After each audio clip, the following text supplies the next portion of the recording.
আপনার আপনাকে একজন বলল যে, "একটা টেবিল বানাইলে আমি তোমাকে ৳১০ দিব।"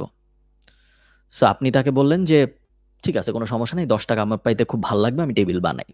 এখন এই টেবিল বানানোর জন্য আপনি জঙ্গলে গেলেন রিক্সা ভাড়া দিয়ে। তারপর কাঠ নিয়ে আসলেন, জঙ্গল থেকে কাঠ কেটে। তারপর করাত কিনলেন। সবকিছু করে টরে আপনি টেবিল বানাইলেন।